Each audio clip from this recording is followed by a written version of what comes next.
So before we start creating these patterns, I want to share a bit more about the history, the background, and how these patterns are made up. We're going to start off with damask. So what is damask? Damask fabric is named for Damascus, which is where this textile product originated.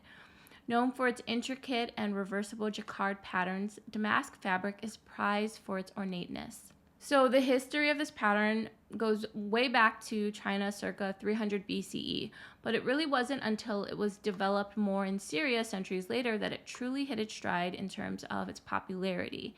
It's named for the city of Damascus in Syria, where the textiles were made from the Middle Ages onward. Because of its location in the global crossroads of the Middle East, Damascus was a really active and important trading port on the Silk Road.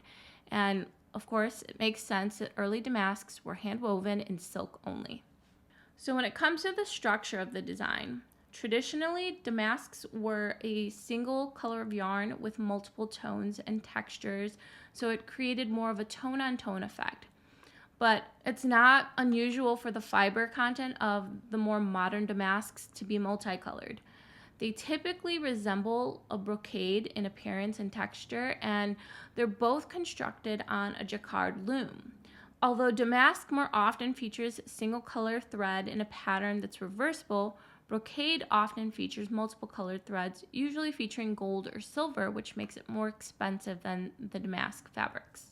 So when we're looking at the elements of this fabric and this pattern in general, a true damask fabric is actually a woven textile, with the pattern being dictated by the weave structure and the loom. Typically, woven damask and the classic patterns that they're known for was often made to have become synonymous with what we see today. So just that pattern and not just the weaving technique. So when we see a damask, when we're looking at something with more of a digital design, you'll see that very synonymous kind of OG style pattern, but it also refers to the style of fabric that is woven. At its most technical level, damask refers to a woven fabric that uses two or more weave structures like satins and twills to create contrast in texture, and this allows the image to be brought out of the fabric.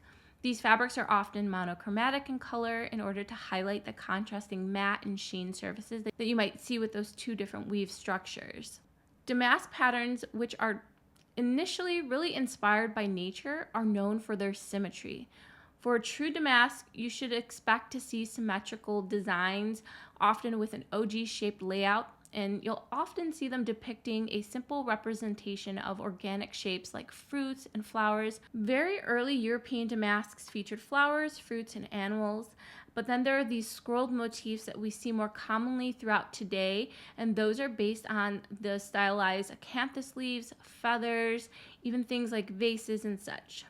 These all became popular during the Renaissance and have remained so. So typically when you see a damask style pattern today or something that is inspired by damask, it's often also inspired by these Renaissance visuals. Even though these scrolled patterns were the most common, there were many other types as well, including hunting motifs, monograms, coats of arms, and even entire scenes.